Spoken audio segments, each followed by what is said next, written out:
Bismillahirrahmanirrahim. Assalamualaikum warahmatullahi wabarakatuh. Waalaikumsalam warahmatullahi wabarakatuh. Bismillahirrahmanirrahim. Alhamdulillahirabbil alamin wassalatu wassalamu ala asyrafil anbiya wal mursalin sayyidina wa habibina wa syafiina wa maulana Muhammadin wa ala alihi wa sahbihi ajmain. Amma ba'du. Baiklah anakku semuanya, kembali hari ini kita belajar pelajaran fikih.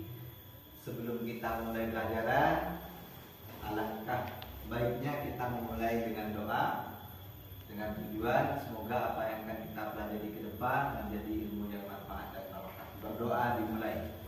Bismillahirrahmanirrahim. Rabbi shrah li sadri wa yassir li amri wahlul 'uqdatam min lisani yafqahu qawli. Amin.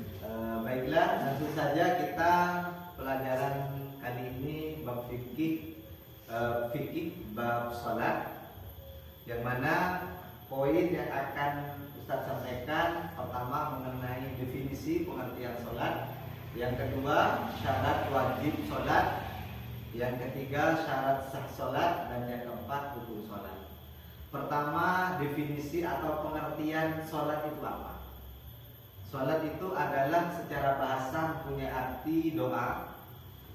Jadi sholat itu secara bahasa adalah permohonan seorang hamba kepada Tuhan. Itu arti atau definisi sholat secara bahasa.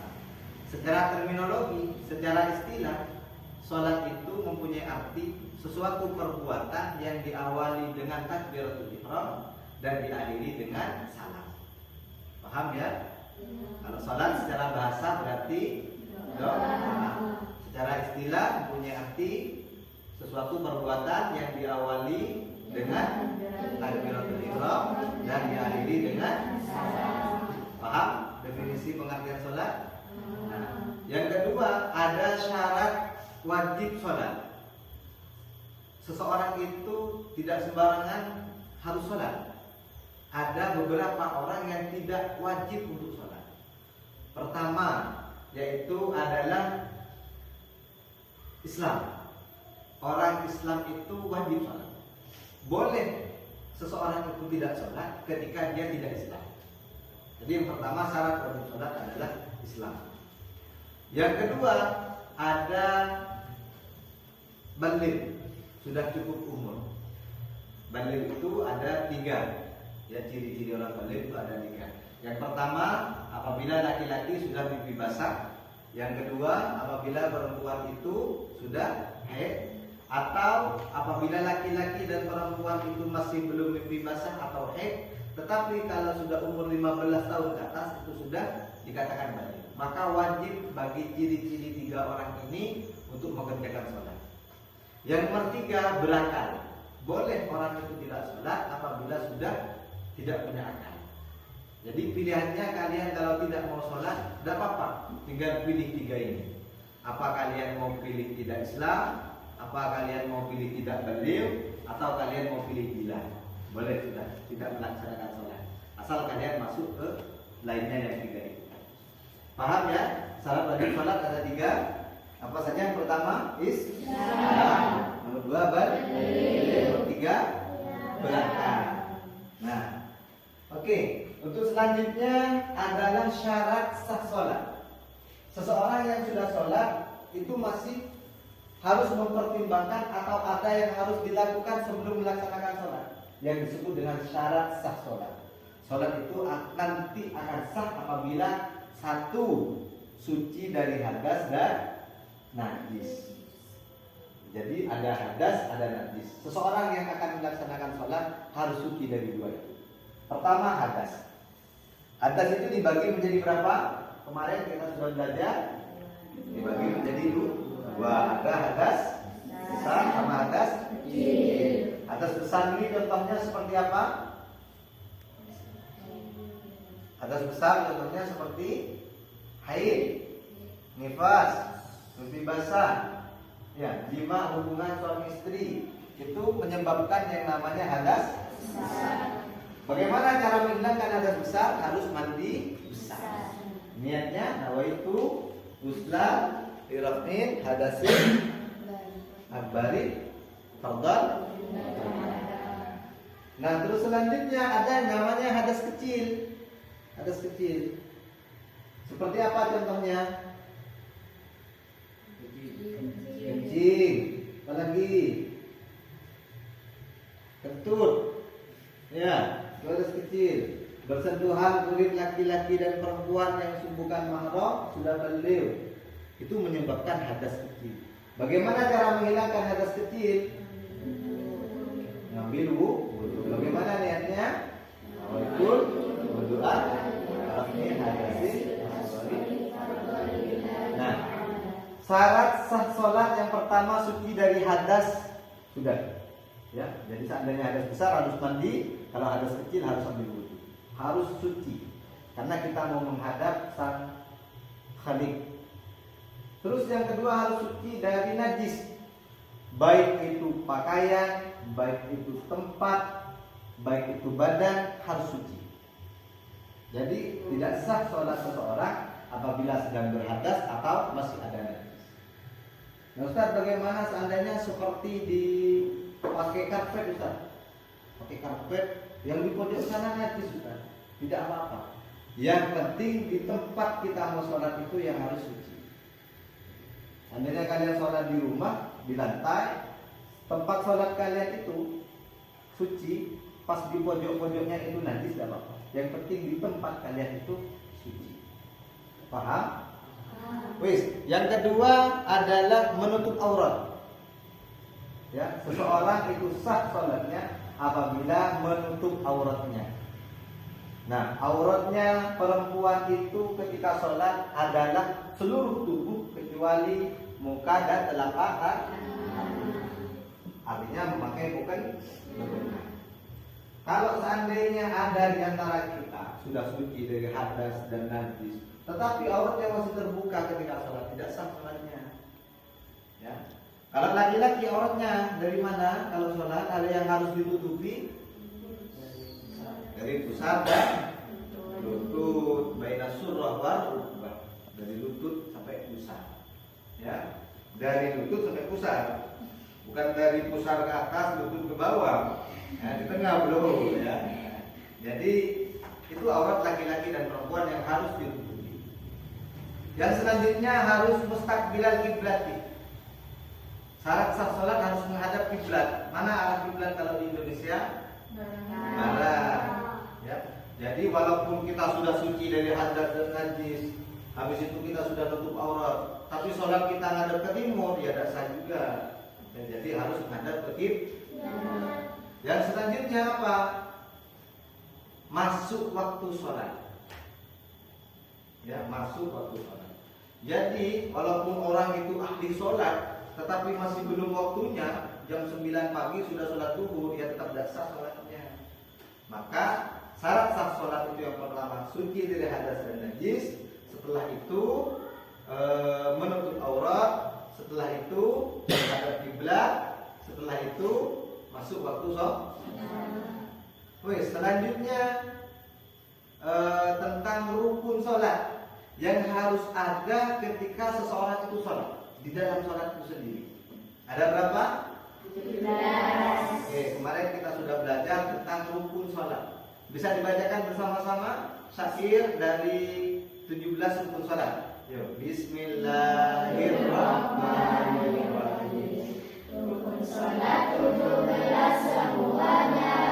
Yang pertama niat di dalam hatinya. Dua sempurnakan takbiratul ihramnya.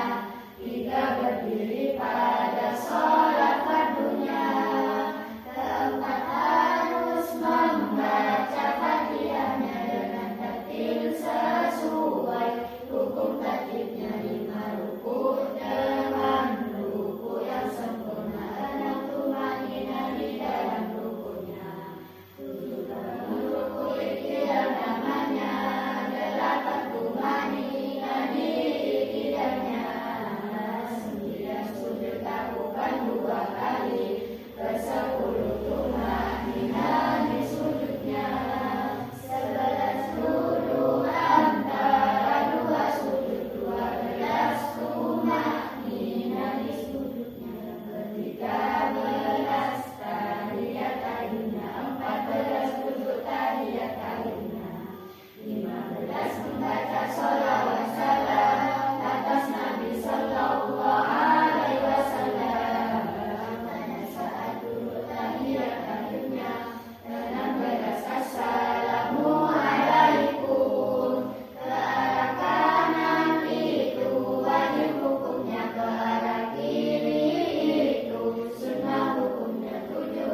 menyingkat 17 rukun sholat yang harus ada ketika sholat.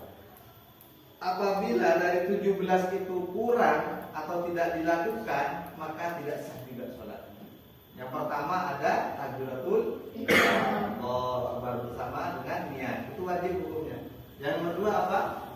Membaca Fatihah. Adapun iftitah, takbiratul iftitah, kabira walhamdulillahi katsira sampai selesai, itu merupakan bacaan yang sunnah. Yang wajib adalah Fatihah. Selanjutnya ada ruku, ya.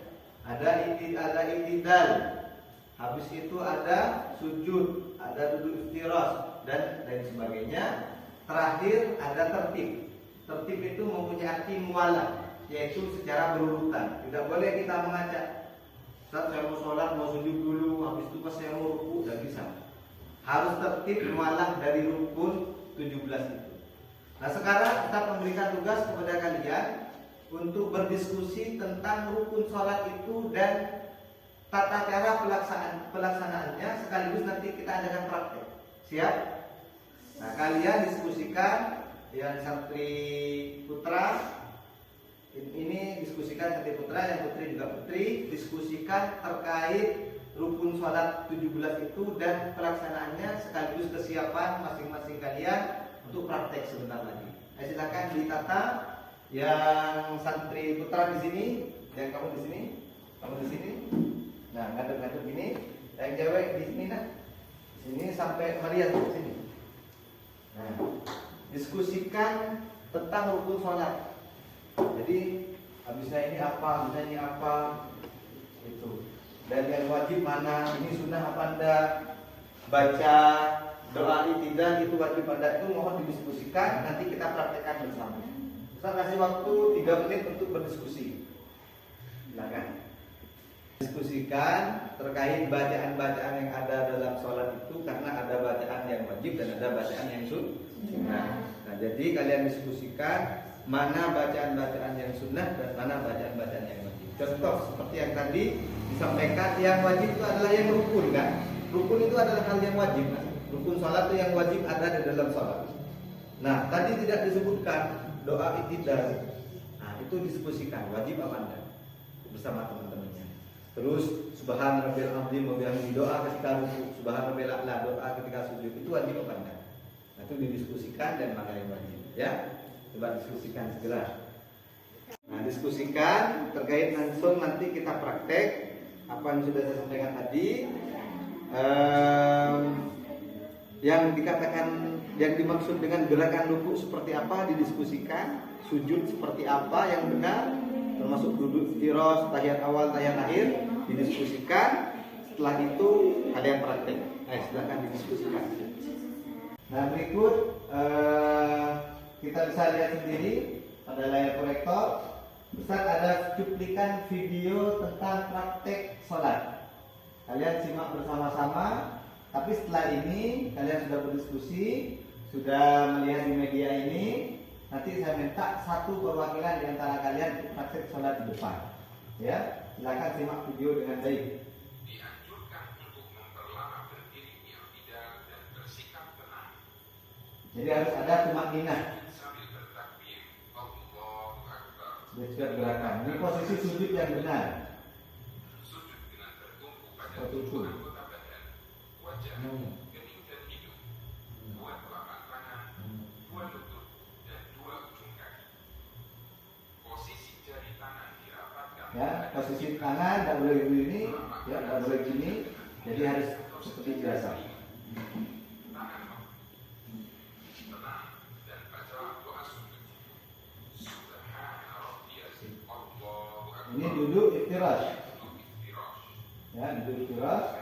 Kaki yang sebelah kiri diduduki oleh pantat, dan posisi jari semuanya baik yang tangan atau yang kaki diarahkan ke kiblat. Jadi posisinya seperti ini. Ya, ada yang anak-anak seperti ini ya. Itu salah ya. Oke, sudah ya.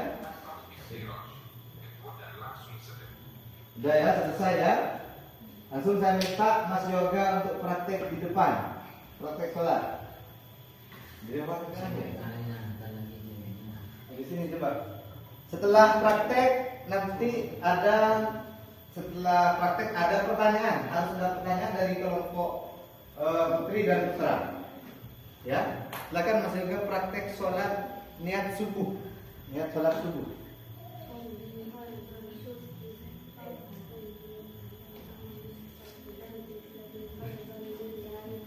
Takbiratul ihram. Nah, posisinya Allah gitu ya. Gini ya. Coba lagi. Tangannya jangan mekar ya. Gini ya, biasa ya. Jangan gini ya. Jangan terlalu diangkat. Seperti biasa. Allah. Kalau yang cewek gini ya. Beda takbiratul ihram cowok dan cewek. Kalau cowok gini, kalau cewek di apa? Jangan diangkat kedeknya ya. Ayo, satu lagi, satu kali lagi. 1, 2, 3. Allahu Akbar. Nah, terus setelah itu posisi ketika mau ruku. Langsung ketika mau ruku. Allah, ruku.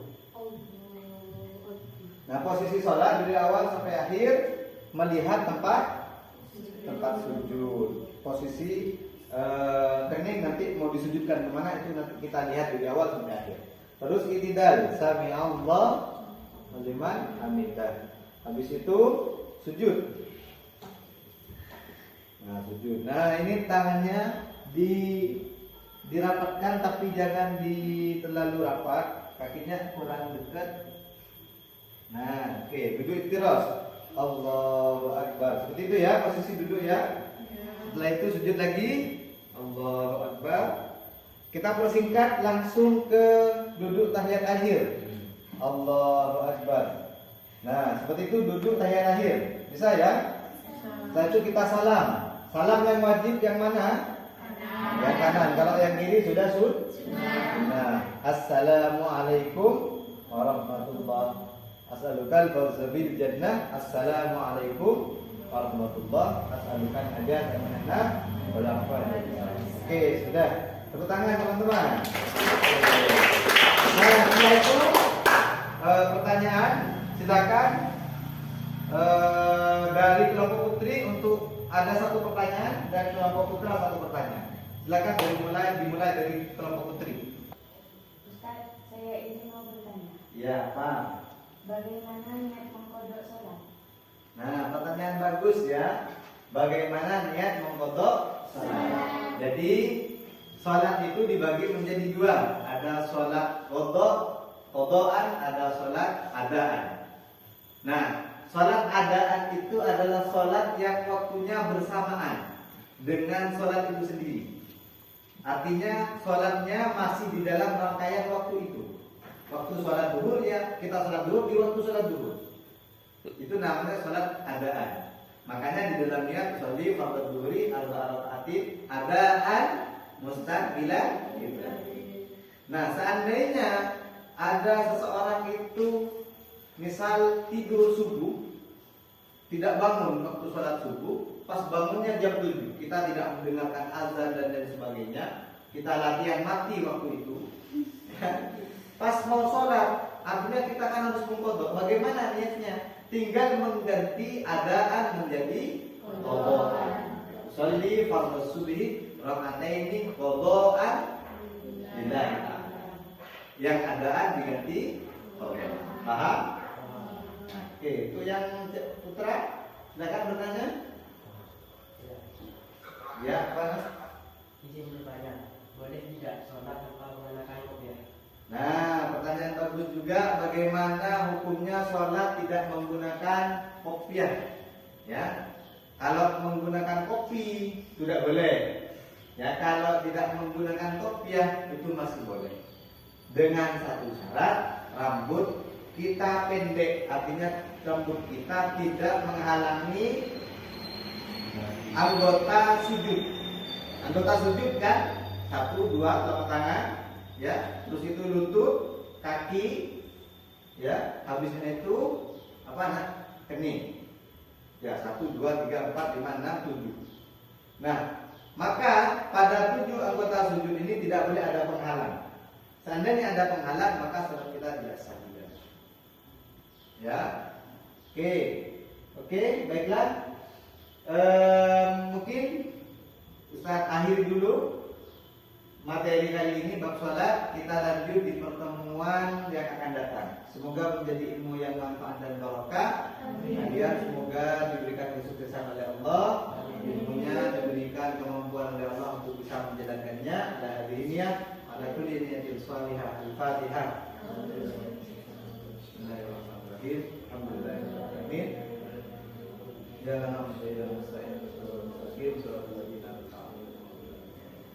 Silakan baca doa. Bismillahirrahmanirrahim. Rabbana wa'ina bima lamtana Rabbi alimna ladhi yanfa'una Rabbi fatina wa fatihana wa qarabati lana fitidina. Oke, sudah tutup. Wassalamualaikum wa yakum. Assalamualaikum warahmatullahi wabarakatuh. Waalaikumsalam warahmatullahi wabarakatuh. Ya. Tandu. Tidur.